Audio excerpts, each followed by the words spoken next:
Good Wednesday morning, Northern Michigan. It's 6:21. In today's Pet Talk, I'm joined by Dr. Jen Klabundy from Northwood Animal Hospital with a very special guest this morning. This is Indigo. Right. And she holds a record, but She it's not does. the best record to hold. It's not at all. She's available for adoption at the Humane Society, Cherryland Humane Society. She holds the record because she is the cat that's been there the longest. She's been there a year and a half, Holly. She's only 2 years old. So she was brought in as a kitten. The great thing, she's sweet. She's so sweet. Wonderful. There's no reason that she hasn't been adopted. A Good Samaritan has already paid her adoption fee and she's already fixed. So she's basically just ready to go home. Yeah, she is. So if you need a cat, this is a great cat. She's sweet and wonderful, Yeah. and just looking for a good home. Right. But today we're talking a little bit more about some dogs as well. And one of the questions a lot of people wonder is, should I breed my dog? Exactly. This is a huge question that can spark a lot of debate. And kind of the first thing people think of is, well, my dog's already purebred. Right. So what do they do next? Right, exactly. And, you know, in most cases, you should not be breeding your dog, or cat for that matter. There's the shelters and humane societies, they are full of pets that just can't find homes. She's excited. She is She's excited. a little excited. So, yeah, we're going to go through a couple steps here, step by step, and see if your pet is breedable. And where did you get your dog? That's something that you need to think about as well. Right. Did you get him at a pet shop? Did you get him at some backyard breeder? If so, you should not be breeding that pet.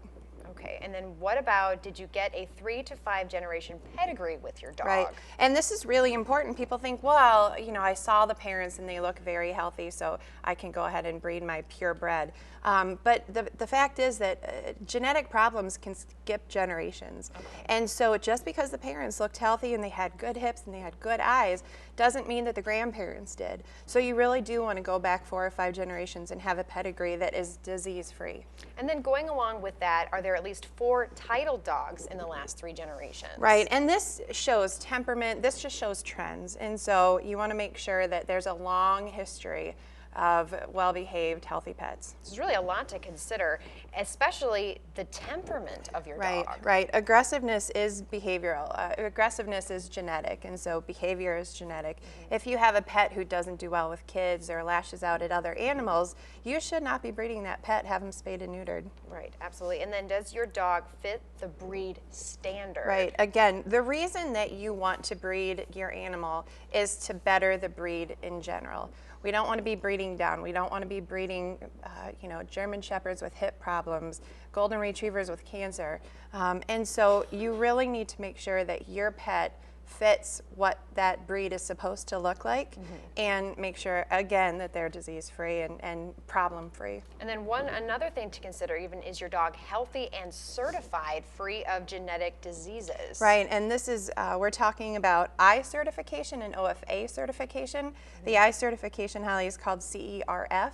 And that's just saying that their eye and retina disease-free, everything's healthy. The OFA shows orthopedic issues. So how are their knees? How are their hips? How are their elbows?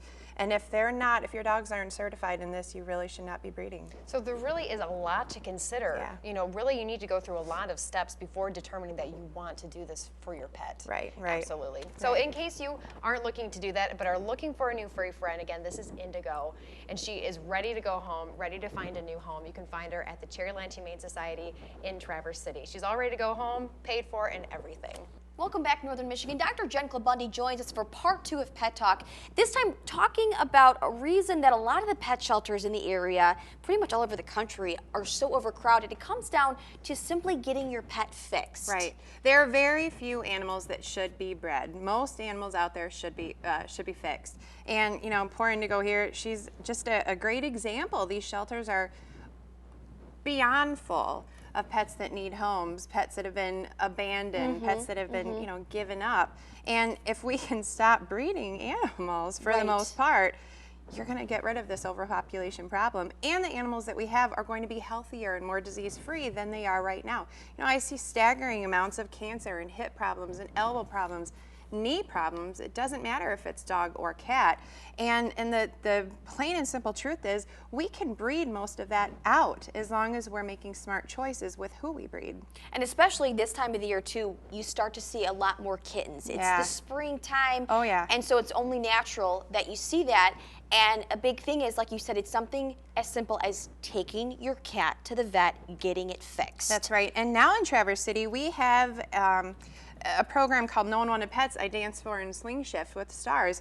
And they're actually providing low-cost spays and neuters. They're helping you out. If you can't afford to pay full price for a spay and neuter, they are there to help you out. So there are no reasons not to fix There your are pet. other options besides going to your vet. Absolutely. And well, you would still go to the vet, but they're there to help you out financially. And that's something that we didn't have before in Michigan, northern Michigan, at all.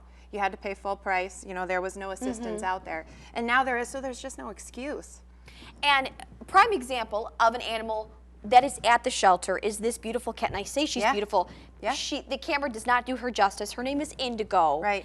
And she's been at Cherryland Humane Society the longest of any cat that's up there. She's only 2. She's been there for almost her entire life. She was brought in as a kitten. She's completely spayed. She's ready to go to her new home. Somebody was generous enough to pay her adoption fee. So all she needs is a home. And right now there are so many cats up there you wouldn't even believe it. And it's just hard, you know, to adopt them all out. Right. Fixing your pet's going to take care of that. She's already fixed. She's ready to go. And what's nice too, she's not in that kitten stage where you wouldn't have to go through all the training. And you know, obviously, she's at the perfect age right now, 2 years old. It really is the perfect age. She has an incredibly long life ahead of her, and she's a very loving cat. She is. I would take her. I have cats already, but this cat is gorgeous. Take a look at her eyes. She's like a little Halloween cat. So if you need a cat, if you're looking for a pet, I'm thinking this is your girl. Just saying. So, I think you need 4. I know. I need to stop adopting pets. And if people are interested, Dr. Clubundy, they can contact Cherryland Humane Society. Right, absolutely. Okay. Yes, and they're ready to start taking phone calls and applications. I really hope to get her adopted out this morning. Well, thank you so much for bringing her on. Indigo, best of luck to you. You're gorgeous. For more information, of course, you can always contact Cherryland Humane Society, and we will post this information on our website.